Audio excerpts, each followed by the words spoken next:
तंच ने किसके साथ देखा इश्की को? आखिर कौन आया है तंच से मिलने और कौन है वो बिन बुलाया शख्स जो राजवीर के कैबिन में आया? राजवीर की बात सुनकर इश्की बेड से उठकर खड़ी हुई और प्यार से राजवीर के गाल पर एक छोटी सी किस की और भाग गई। ये देखकर राजवीर शॉक हो गया। इश्की मिशा के पास आई। अरे क्या हुआ है? अरे नहीं, वो तो राजवीर ने आज अचानक पढ़ाई की बात कर दी। अगर उन्होंने तुझे पढ़ाने का मन बना लिया है तो वो होकर ही रहेगा। तू अपना देख ले, क्योंकि अगर कोई फंसेगा तो वो तू है। पॉइंट तो है। दोनों बातें करते हुए नीचे डिनर करने के लिए गए। तो तू कभी उन्हें पढ़ते हुए दिख भी जाया कर। हाँ, तू कह तो सही रही है। कुछ देर बाद डिनर करके इश्की वापस अपने रूम में गई और बेड पर लेट गई। राजवीर आराम से उसकी साइड में जाकर लेट गया और उसे अपनी बाहों में भरकर सुलाने लगा। इश्की नींद के आगोश में चली गई। तंच अपने रूम में इश्की की फोटो के सामने बैठा था। तभी उसके कमरे के दरवाजे पर नॉक हुआ। उसने दरवाजा खोला और उसने देखा कि उसकी 5 साल की भांजी कुहू वहाँ खड़ी थी। छोटू टाइगर, तुम यहाँ अकेले कैसे आई?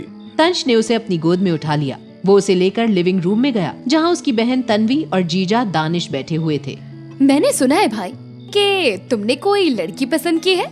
इस देव के बच्चे से ये बात भी नहीं छुपी। अगर उसने ये बात डैड को बता दी होती तो? अरे साले साहब, ये तो और भी अच्छी बात है। डैड सीधा बारात लेकर उसके घर पहुंच जाते। नहीं जीजू, अभी डैड को कुछ नहीं बताना है।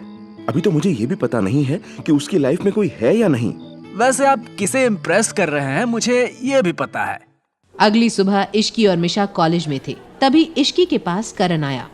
इश्की, एक और प्ले होने वाला है, तो क्या तुम्हें उसमें पार्टिसिपेट करना है?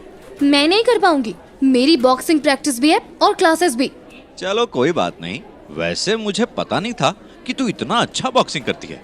इश्की और करण हंसकर बातें किए जा रहे थे कि तभी वहाँ से तंच गुजर रहा था और उसकी नजर उन दोनों पर पड़ी। इश्की को करण से हंसते हुए बातें करता देख उसे बहुत जलन हो रही थी। कहीं करण ही तो इश्की का बॉयफ्रेंड नहीं है?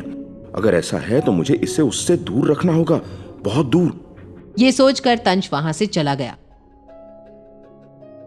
राजवीर अपने ऑफिस चेयर पर बैठकर समर की लाई हुई रिपोर्ट्स देख रहा था। सर, इसे पहले ही खत्म कर देना चाहिए था, आपने उसे जाने दिया।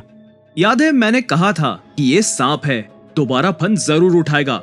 बस यही कर रहा है वो, तो इसमें इतनी चिंता की कोई बात नहीं है। तो अब हमें क्या करना है सर?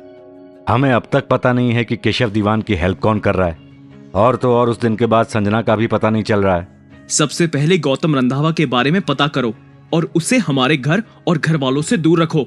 राजवीर और समर बात कर ही रहे थे कि तभी उसके कैबिन का दरवाजा खुला और एक लड़का बिना नॉक किए अंदर आ गया। तुमसे 1000 बार कहा है कि सर के कैबिन में नॉक करके आया करो। वो लड़का समर को इग्नोर करके राजवीर को ग्रीट करने के बाद उसके सामने वाली चेयर पर बैठ गया। सर, ये हमेशा से सारे रूल्स तोड़ता है। इसको राठौड़ को जिंदा पकड़ने के लिए कहा था, पर इसने उसको मार ही दिया। मैंने उसे मारा क्योंकि उसने बॉस पर अटैक करने की कोशिश की। पर मैंने तुमसे उसे जिंदा पकड़ने को कहा था रॉकी। सॉरी बॉस, लेकिन उसने आपको मारने की कोशिश की थी।